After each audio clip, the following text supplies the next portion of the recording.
Hello guys, big welcome to another Hobby Nightmares. The mailbag is full. We're about to delve in and do some more reading of the stories that you've sent me this week to give me nightmares and keep me up at night, or make me yelp on the train as I'm reading about destroyed models and things. Speaking of models, we have a new partner on the channel. I've said it the last three videos, and the last two videos really. There is a code down below, Northern Exile, if you are thinking of getting some models. That will get you an extra 5% at checkout. Off at checkout for Composite Games, in the link down below. They already do 20-odd% off on most Games Workshop stock, so add that 5%, and you've got 25% off. That's half of the Games Workshop staff discount, guys. That is a more than brilliant deal going on if you need to get some more models. I know a lot of you have been doing that, so thank you very, very, very much. But I want to continue supporting these guys as they have been great. Other thing is that I have gotten requests to get similar partnerships with folks across the world, because obviously Composite Games is a UK company, and so they can't send you models if you're in America or Australia or anywhere like that. So yes, if you have a store that you think would be a good fit, get in touch on Discord. Have a word with me. I'm always open to talk to people, and I'm also putting the feelers out myself. So if you want a similar deal to what Composite Games do, which is a fantastic deal by the way, if you're in the UK and you've been putting off getting some models, there's no excuse. Now's the time. Go and get yourself some models. 25% off. We can't say any fairer than that. So if you're anywhere else in the world and you know somebody who'd be a good fit, let me know in Discord. But anyway, let's get to talking about some really cool hobby horror stories. So, first one that we have in the mailbag is from somebody called Cable, and I did ask him beforehand whether I could come and have a little word with some of his stuff. I'm just going to double check that he gave me the go ahead, which he has. Good, excellent. So, thank you very much, Cable, for your letter into my mailbag. He says, "Hey Northern, I've been watching you for a while, and I always wanted your 2 cents on the matter I'm about to explain, as it's to do with losing, being a sore loser, etc." So this is somebody who obviously saw my video yesterday. "So just going to put it out there, I'm autistic, and this is kind of the main problem when it comes to me and losing. So whenever I get flustered, stressed, angry, etc., I find it difficult to pull the reins back on controlling my outbursts. This can be when I get confused on a rule to getting really poor rolls on dice. I'm progressing with not losing control and keeping calm with these. However, there are times I still have outbursts. To no one's surprise, so when I was wondering on ways you have kept yourself calm, or have seen other people keep themselves calm when playing the hobby.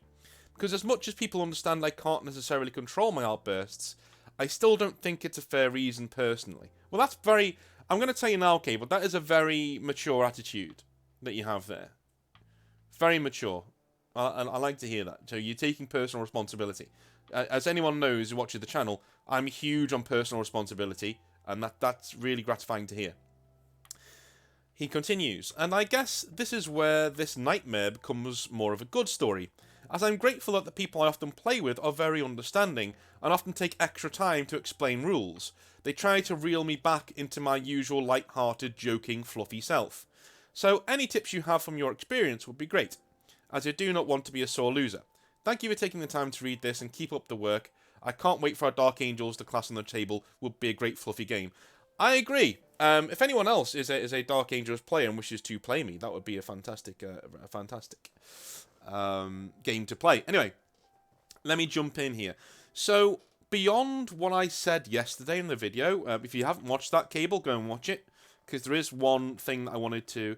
I don't know whether I should repeat it here, because it was literally yesterday. So, yeah, it's about law. So, essentially, I'm going to expand it. So, we have law, and my main way of dealing with stress from losing is to give my army that I'm playing a law reason to win the game that isn't winning the game. What I mean by that is, so if you've seen the Astral Blades video, and they are essentially battlefield assassins, right? They are Astartes, but they've gone from being very honourable warriors and stand-up duelists to being guys who are sent in to just murder the shit out of people, right? So, in my games, I say to my opponent, I say, hey man, here's my lore of my army, you interested? And 9 times out of 10, they're like, yeah man, that sounds really cool. I tell them the lore of my army, very quickly, in about a minute, and I say, so, in this game, all I'm going to try to do is kill your warlord, because in my head, that's the mission that my army has to do to succeed in winning the game, right? Now, of course, the game of Warhammer 40,000 has Slay the War, things like that, but it doesn't have like a, you don't just win the game by killing the warlord. That's not how it works, and that's never how it should work, So, they can choose to say, oh, that's cool, and they play the game as normal, but it takes the pressure off of me. Because you almost always slay the warlord, let's be honest. Like, it almost always happens at some point, okay? So, it takes the pressure off of winning the game, that when I've slain that warlord, I'm like, okay, I'm cool, right? I've done what I needed to do, and now it's about getting my men out of here alive, essentially, So even if I lose the game on objective points, or I'm tabled even, as long as that warlord goes down, I've done my bit, and in my head, the Thunderhawk gunships are coming in to, lay down loads of suppressing fire so the apothecaries can get off the Thunderhawks and tend to my men and get them out of there, That's something that I do in every single battle, and it's really helped me deal with the stress of the fear of losing, okay? Or when rolls aren't going your way, sort of a thing. The only other thing I can mention, if things are starting to go against you, is remembering, as I said yesterday, that it doesn't always happen to you. Okay? It does happen to other people. Bad luck is a symptom of literally any sort of dice game. It just happens, okay? And that's not something that you should blame the game for. It just luck, man. It just happens, and it's going to happen to the guy across from you as well at some point. So, aside from the lore thing, there isn't really that much that I can give you going on to try and deal with losing your shit, especially if it's from a point of autism. The only thing I would say is honesty is the best policy, and so if the other person knows that you're autistic and they know that you've got issues and with your behaviour when things start going against you and things like that, that can lead to a lot of understanding in the hobby, and it can also lead to the opponent commiserating with you when things aren't going your way. That's one of the main things I would say. Also, to pull your... One phrase I always like to say to myself when I'm getting annoyed is, I repeat my age to myself. I say, I'm 34. Am I really going to get annoyed that I'm losing a game of toy soldiers? And that snaps me right out of it, straight away. It just snaps me right out of it. I'm like, no, of course I'm not. Right, there are bigger things going on in the world than me losing a game of bloody toy soldiers, okay? And that is exactly what you should say to yourself. Whenever you feel it coming on, just say to yourself, I'm whatever age I am, should I really be getting annoyed at losing a game of toy soldiers? Or should I just be having a decent time rolling some dice, right? Almost all of the times that I've really, really, really almost lost it in a game of 40k, it's not been the game, it's been something else going on in my life that is stressing me out, that then manifests in the game as stress. And that's not something that you can really deal with. That's something that you need to deal with at source. That's something, you need to go and take care of that thing that's upsetting you. So I can't really give you advice on that one. All I can say is that if that is happening to you, that also happens to everyone, because it happens to me. When I'm playing a game of Warhammer 40,000 or a video game. I have a friend called Steady, and we play video games all the time. And it's almost like a group therapy session, because we both lead quite stressful lives at times. And we just fucking rage at each other when we're playing Call of Duty and things like that. When somebody gets something wrong and stuff like that. But it's like a group therapy session. And afterwards we're like all loving and fine, and everything's great, everything's fine with the world.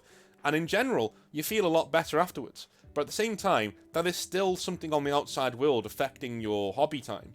Which to me, I decided isn't a very healthy thing to do. And so, I basically stopped doing that. If I play now, I'm just going to do it for the fuck and, do it for the lols, essentially. But, yeah, it is very, very important to recognise what the causes are of these things. So that is my advice, Cable. I hope you do well. And if you're ever in the northwest of England, then we will have a game of Warhammer 40,000, and my Astral Blades will be very happy to cut apart some Dark Angels. Right, moving on. So Forge Painter says, hey Northern, just wanted to share an incident that happened a few weeks ago at my local game store. So, my game store has had a massive influx of Horus Heresy players due to the rumoured, at the time, box set. It's been revealed now, hasn't it? By the way, that Horus Heresy box set is going to be so fucking expensive. I'm talking, and I do not be surprised to see a £275 price tag on that thing. That's, you know, it's getting ridiculous. But anyway, there were about 20 players at the time in the store who were trying out the current rules and painting their legionaries. But only 3 are really important right now. New Child, Death Guard player, and Imperial Fists player, who is me. Okay, those are the 3 characters in the story. Alright, cool. Alright. So, we were having a small game of 40k with our Horus Heresy models of 1000 points. I had brought a list focused on 2 Forge Roll Deimos Vindicators, and he had a swarm of Poxwalkers, kit-bashed infected guardsmen, and Plague Marines with a Forge Roll Typhon leading them. Okay? We had gotten halfway through our game when New Child came into the shop alone. The kid went through the store and grabbed an old 8th edition copy of Getting Started with Warhammer, quote-unquote. He was so excited about the 2 models and sat in the back of the table section, building them with the store glue and snips. Around turn 3, New Child had put together his intercessor and walked to the table to watch our game. New Child was super excited about our models and the story of our match and began asking us about our armies, if he could join, and what we were doing in the game. This kid became a regular and had put a small army on hold for a week or 2. That's pretty cool. What he doesn't know is we had planned to pitch in to buy him a good 750 point starter Ultramarine army for an upcoming Horus Heresy tourney. He still is not aware about the 3 tactical squads, Horus Heresy Heroes, Heavy Weapon Squad, Contemptor, and custom 3D printed stuff waiting for him when he visits next time. We'll post an update after the reveal photos of the 2 Praetors I'm giving him. Wow. Well, okay, I mean, as I've said before, I always want to get at least one story like this in every single bunch that I do. Because we do a lot of nightmarish stories on this channel, of which, you know, there are a lot of cringe, and we all have a bit of fun with the cringe, don't we? You know, I don't think any of us are going into these videos expecting, you know, tales of daring do and wonderful things all the time, right? But this is great, and this is the kind of thing that I want to be seeing more of in the stories that I'm given. Not all of them will be read out, because some of them I like to keep just for me, as like a little pat on the back of, oh, you know, the hobby's really, really cool, isn't it? But to nurture people and to bring them through is something that is incredibly important, and I know I say it in every single Hobby Nightmares video, but to me, it's the most important part of the hobby. That may be my Games Workshop training coming out, where recruitment is the phrase that we are always given. But for me, bringing new people into the hobby and making sure that they have what they need to because you never know. This kid may not have a lot of money right now, but who's to say he's not going to be a CEO of a company going forwards one day, right? Then he's going to go into a hobby store when he's got a lot of money, and he's going to see a few kids, not just one, a few kids who want to get into the hobby, and he just goes and buys them armies, right? I've seen that happen many times. When I've been working in game stores, I've said on the channel before about people who've come into the store and bought and left armies there for other people, or who have just seen other kids behaving really well in the store and being really respectful and happy and good, and then just buying, you know, and listening to what they want, and then just buying them 1,000 points worth of that stuff. It does happen, and it should happen. We need to nurture these people who are coming into the hobby who need our help. And well done, Forge Painter, and please do send me some pictures of those lovely models that you did. That'd be really, really cool. So, Wild Alaskan is back. If you remember him, I think he was from the Thurman the Tramp story. and others. But anyway, Wild Alaskan says, "Hey North, I'm currently working and listening to your latest video, thinking of which story to send in next. You just mentioned Baylor and it reminded me of a funny story. When I worked at the friendly local game store, I ordered a Baylor model, the 2005 version, for a friend and regular customer. When it turned up, the chainmail loincloth bit was missing. I phoned up at my GW rep and he promised he would get it sorted out straight away. In the meantime, my friend decided to build the model anyway, and place a magnet where the loincloth would go so we could give the model some attachments. Attachment number 1 was an incredibly detailed erect phallus, made entirely of green stuff. And when I say detailed, this thing had bulging veins. Attachments 2 and 3 were my ideas. He took 2 pieces of sprue, painted them black, and wrote the words censored on them. One went horizontally across the front, the other stuck straight out. The final attachment was a space marine, bent over in a compromising position. He became known as the saddest space marine." I do worry for the mental acuity of some of my subscribers at times. But thank you, Wild Alaskan. I made my evening last night reading that. It was very funny. But if you have a picture of that model where it was, then please tell me. All right. So, Bomka is next, and bear with me, ladies and gents, because this is a long story. All right. So I'm gonna try and read it as best as I can. So Bomka says, "Hey, I just found your channel, and it is really entertaining. I love it. Thank you very much, man. I thought I could share my own horror story." Alright, our first true horror story of the day. "This takes place in Sweden back in 2001. A great year for nerds with Lord of the Rings in theatres." I know, I remember this. I remember this back in the day. And the weird thing about Lord of the Rings was, it was sort of the first, in 2001, it was sort of the first real burst of nerddom becoming mainstream. It was that first, it wasn't mainstream yet, but it was the first burst of it, first starting to pick up steam. And I remember even in the UK, we had pullouts from newspapers and magazines that were all about Middle-earth. Not the movie, the lore of Middle-earth. It was fucking crazy. But yes, I remember that first, my uncle got me the starter set for Lord of the Rings and got me the Fellowship too, which is pretty cool. Anyway. Bomka says, "I'm 13 years old at the time, and my cousin had just showed me his Warhammer Fantasy models, and I was instantly hooked. I told my mother I wanted an orc and goblin army for Christmas. Good choice. Orcs and goblins are the best. Being awesome, my mother actually did some research about the hobby, and then travelled over to Copenhagen in Denmark. We've heard about that store before, haven't we? And visited a real Warhammer store. I wonder if she had a word with... what's his name? While he was there. Bolt. I wonder. Anyway. She asked them to put together an Orc and Goblins army for me, and hell yeah, they did. I got 3,000 points worth of Orcs and Goblins, and a paint set, and the classic How to Paint Miniatures book. Best Christmas ever. It took me 4 months to paint it all. This is the thing about Warhammer that I really like. You know? So let's say you get your kid a games console. Okay? You spend £400 on a games console over Christmas. And that kid's very, very happy.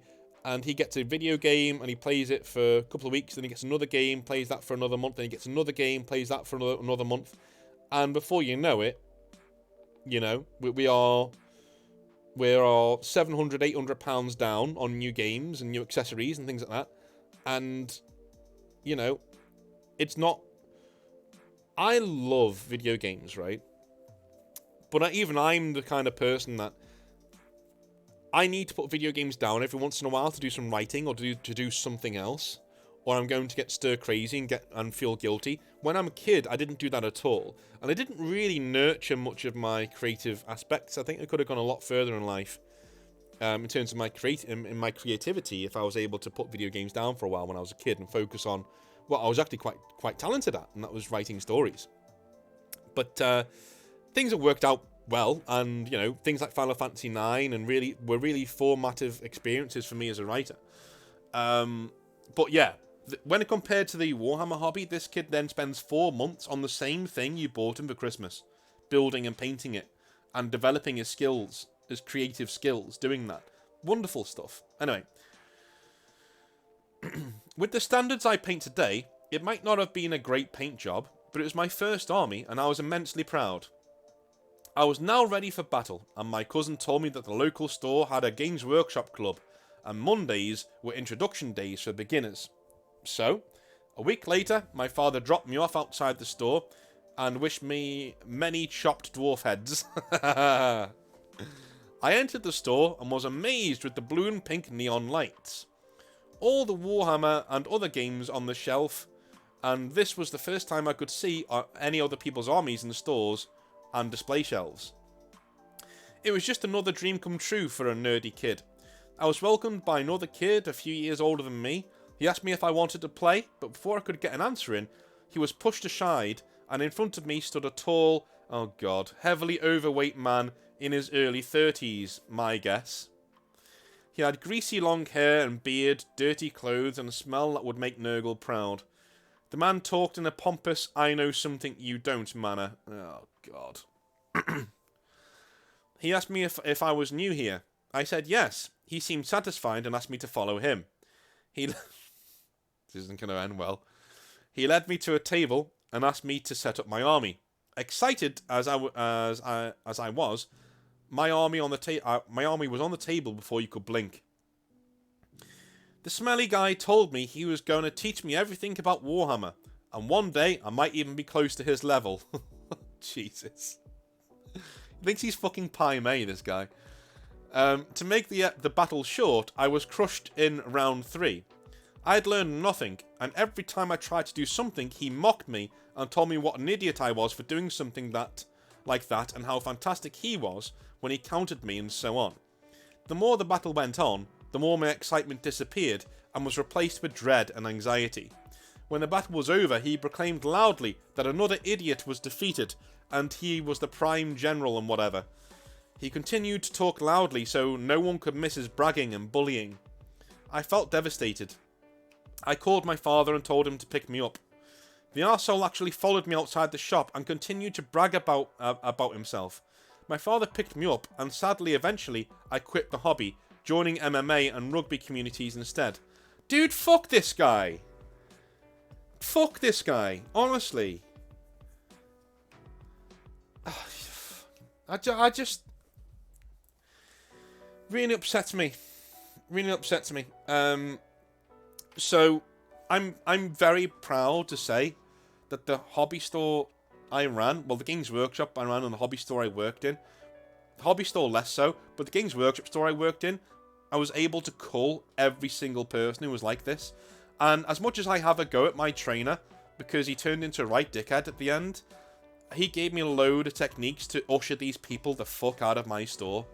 You know, the attitude, when my trainer was there, the attitude he would give some of these people, it was like they was shit on the end of his shoe, and they just never came back. Like, he could smell them, and I will give him that. He could smell them a mile away.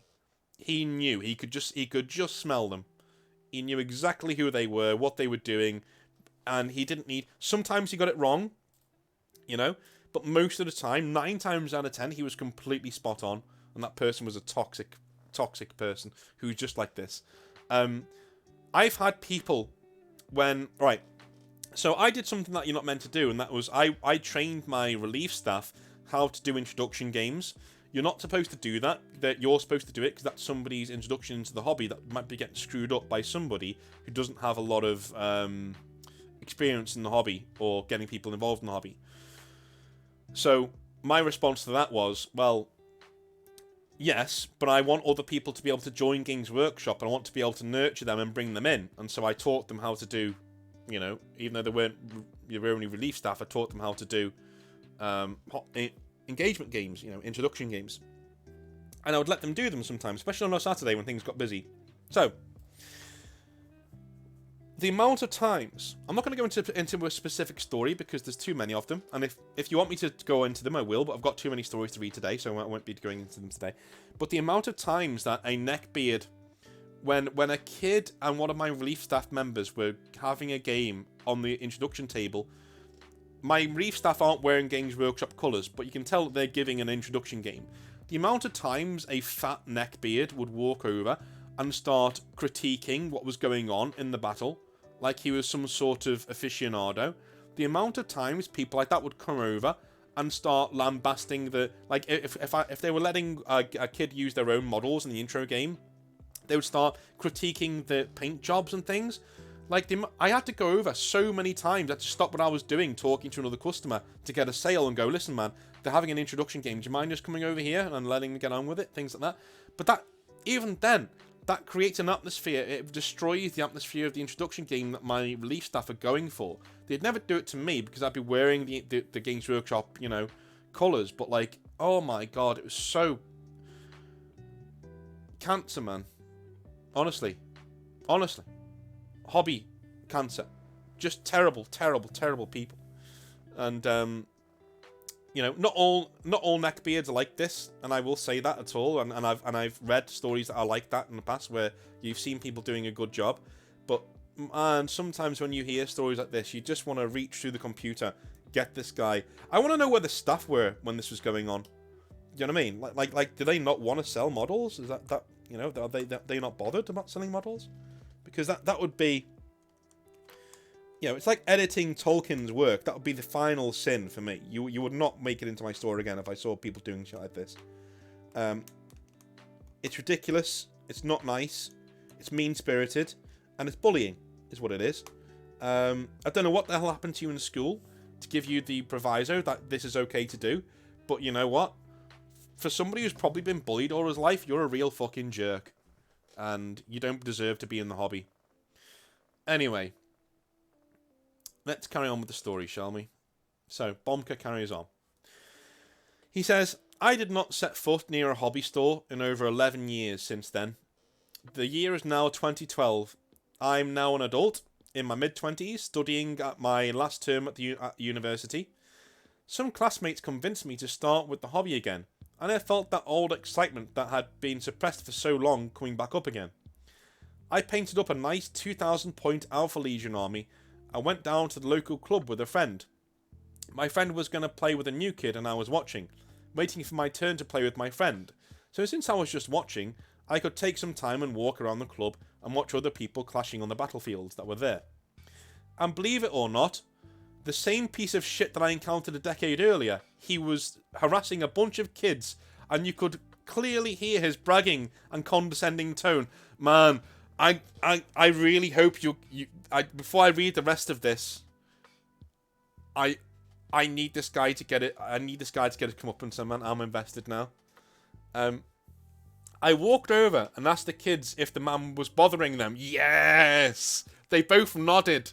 The man, now in his mid-40s, still disgusting, still greasy but balding hair, looked at me with anger.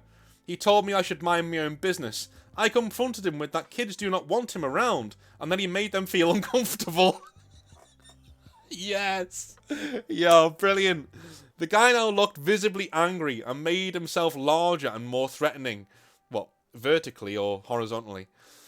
In a very nerdy anime style. He told me that if I don't back off, he will destroy me. And I lost it. Oh, this is brilliant. He says, I am not proud of what happened next, but I don't regret it either. I hit him in the face, and a second later he was on the ground with my hands around his neck and my knee in his back.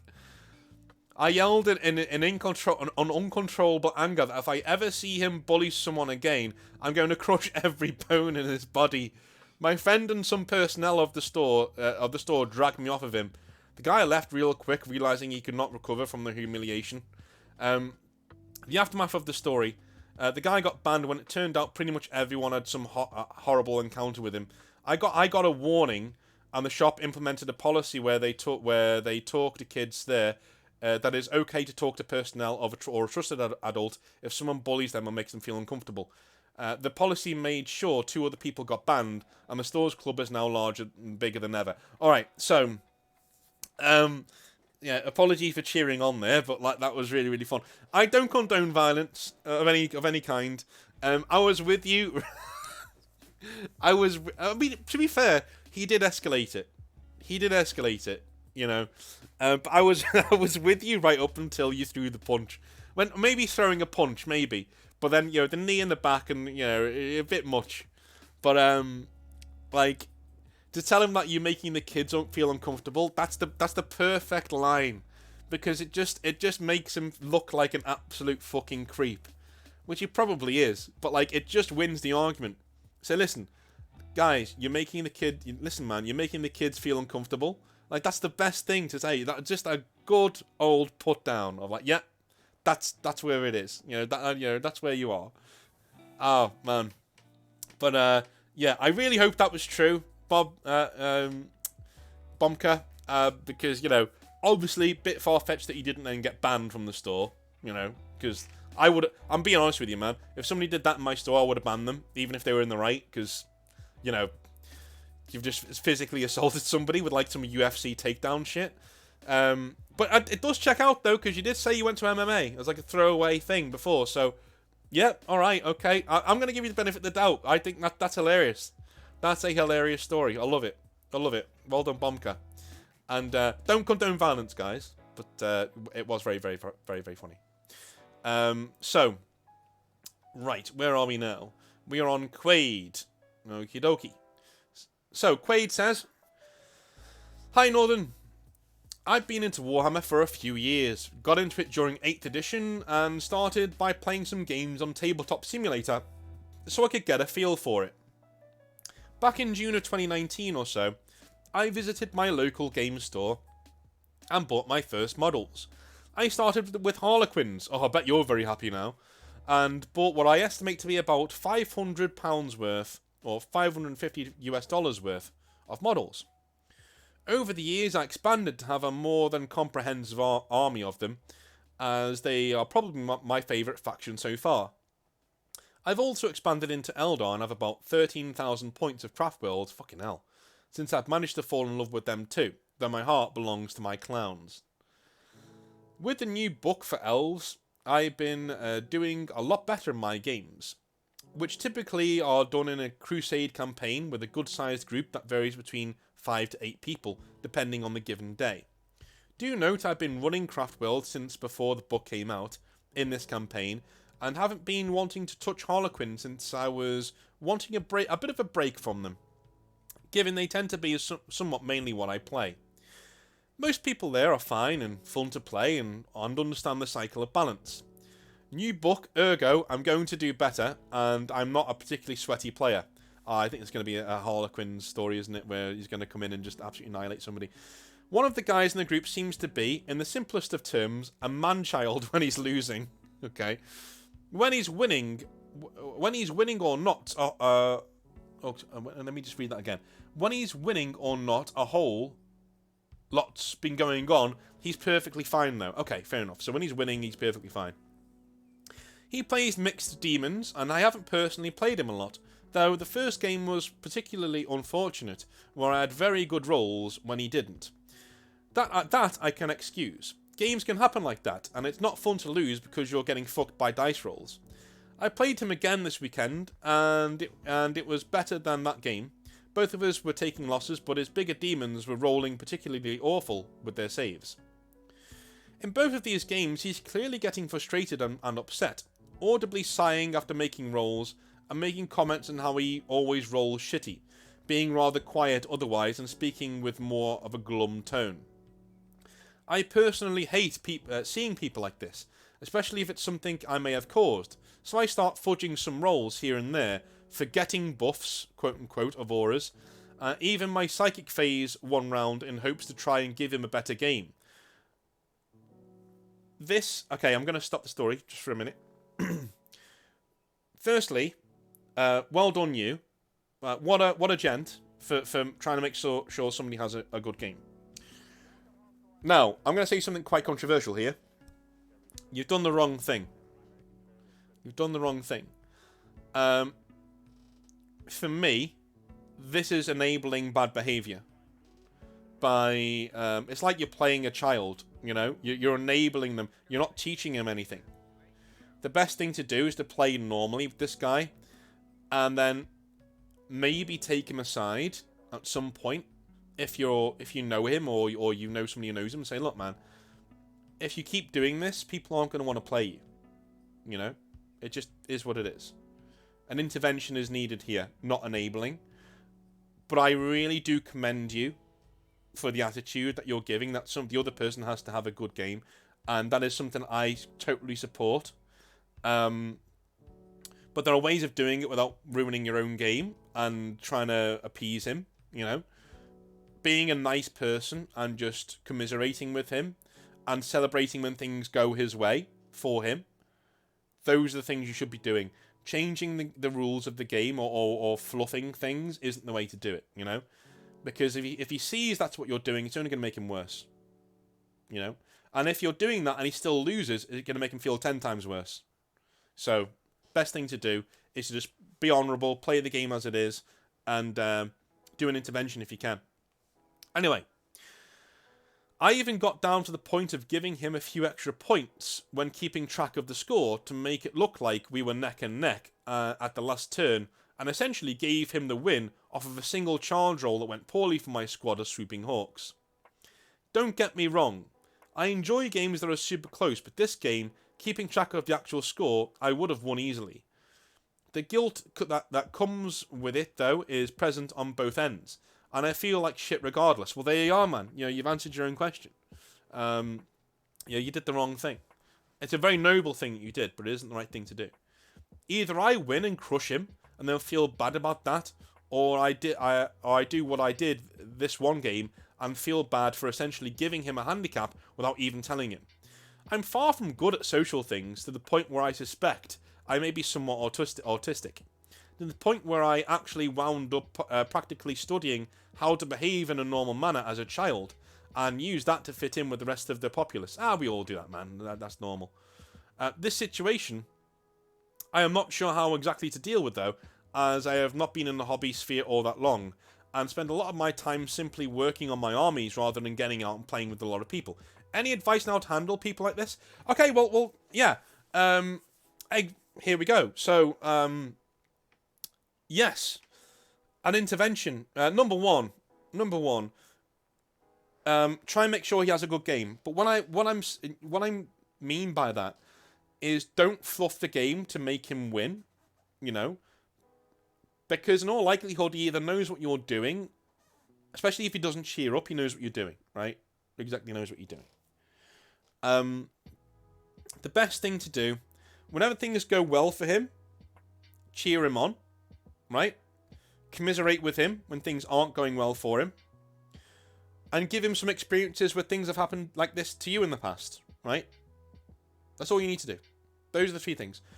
At that point, you have fulfilled your social contract to this guy by playing a game of Warhammer 40,000 with him. Do not break the rules. Do not fluff the rules in his favour. Do not let up on him. Play the game as it's supposed to be played.